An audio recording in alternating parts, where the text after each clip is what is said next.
Hello students, I hope you are fine. So student, आपको पता है आपका चैप्टर फर्स्ट कंप्लीट हो गया है और आज हम स्टार्ट करेंगे चैप्टर नंबर 2। ओके, जिसका नाम है फ्रैक्शंस।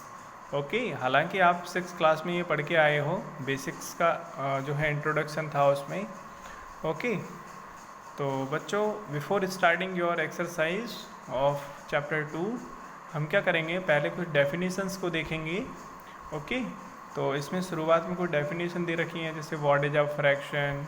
ओके, उसके बाद आप देखोगे, देखो ये प्रॉपर फ्रैक्शन क्या होता है, इम्प्रॉपर फ्रैक्शन क्या होता है, मिक्स फ्रैक्शन क्या होता है, इसी तरह की काफ़ी डेफिनेशन इसमें दे रखी हैं। ओके, तो ऐसा करते हैं, डेफिनेशंस को पहले समझ लेते हैं।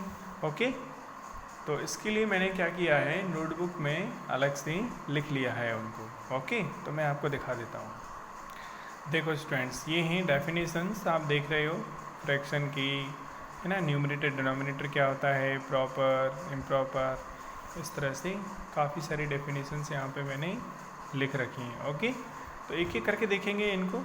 ओके, तो स्टूडेंट्स आप समझो पहले कि ये वाला जो आपका असाइनमेंट है वो आपका होगा A8, यानी 8 नंबर का असाइनमेंट आपका ये रहेगा। ओके, तो चैप्टर 2 मैंने लिख रखा है फ्रैक्शंस, इसी तरह से आपको करना है। ओके, 21 डेट है तो ये आपको डालनी है। तो बच्चों देखो, फ्रैक्शन क्या होता है, आप छोटी क्लासेस में पढ़ के आए हैं फ्रैक्शंस पिछली क्लासेस में, है ना। तो जैसे आपकी मार्क्स होते हैं, पेपर आपका लिया जाता है, एग्ज़ाम लिया जाता है, तो मान लो 10 में से आपके एग्ज़ाम मार्क्स आए 9, तो कैसे लिखते थे, 9/10 इस तरह से लिखते थे, है ना।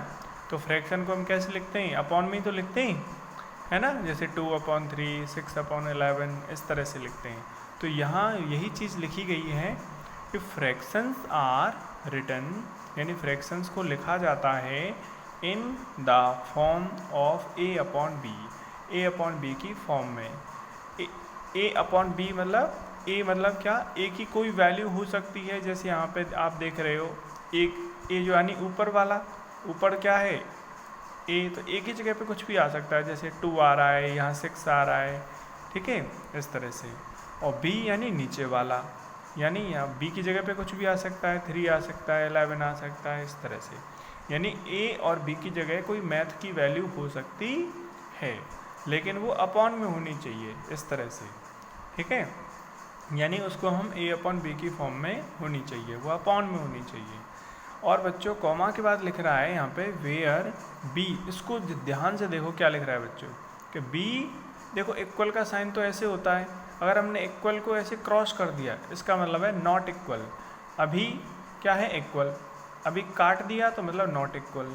इसका मतलब हो गया कि B जो है वो 0 के बराबर नहीं होना चाहिए, यानी B की वैल्यू 0 नहीं होनी चाहिए। B यानी क्या, नीचे वाला, ठीक है। तो नीचे यहाँ पे कोई भी 0 नहीं होनी चाहिए, अगर ऐसा हुआ तो वो फ्रैक्शन नहीं कहलाएगा, ठीक है।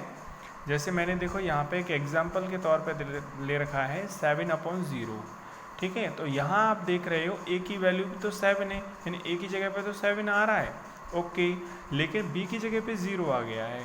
तो हमारी कंडीशन ये है कि B 0 नहीं होना चाहिए, लेकिन B 0 आ गया, तो इसका मतलब ये गलत हो गया, है ना। तो यानी ये वाला जो है फ्रैक्शन नहीं है।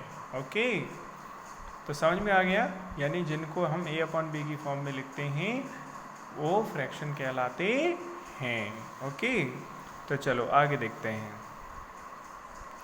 आगे देखो बेटा, जैसे मैंने लिखा 3/, ये लाइन जो है इसको बोलते हैं 3/5, यानी कि ऊपर वाला कहलाता है न्यूमरेटर और नीचे वाला कहलाता है डिनोमिनेटर। क्या कहलाता है, डिनोमिनेटर।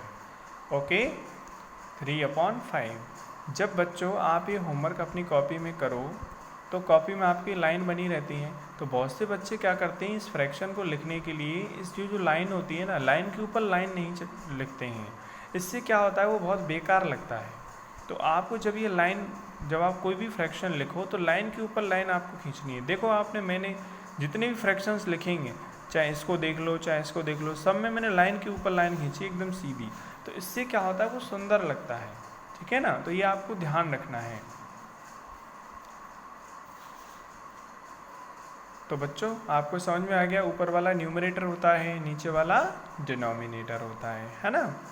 चलो, अगर आपको ये चीज़ समझ में आ गई तो आगे देखो, ये लिख रहा है बच्चों प्रॉपर फ्रैक्शन। अब प्रॉपर फ्रैक्शन कौन सा होता है, देखो यहाँ बड़ी शॉर्ट में मैंने समझा रखा है, बहुत लंबी चौड़ी कोई डेफिनेशन नहीं लिखाई है, बस शॉर्ट एंड स्वीट, बस आपको समझ में आना चाहिए कि प्रॉपर फ्रैक्शन होता क्या है। देखो यहाँ लिखा है मैंने, न्यूमरेटर छोटा होता है, न्यूमरेटर छोटा होता है, सॉरी, न्यूमरेटर क्या होता है, छोटा होता है किससे, डिनोमिनेटर से। ओके स्टूडेंट्स, न्यूमरेटर छोटा होता है डिनोमिनेटर से, यानी न्यूमरेटर आपको पता है ऊपर वाला, डिनोमिनेटर पता है आपको नीचे वाला, यानी ऊपर वाला यानी न्यूमरेटर छोटा होगा। देखो 3/5 है ना, तो 3 छोटा है, 5 बड़ा है, ऊपर 9 छोटा है, 11 बड़ा है, ऊपर 7 छोटा है, यानी छोटा वाला ऊपर आता है, बड़ा वाला नीचे आता है, तो इसीलिए मैंने लिखा है न्यूमरेटर छोटा होता है डिनोमिनेटर से। अगर ऐसा है तो ऐसे फ्रैक्शन को हम प्रॉपर फ्रैक्शन कहते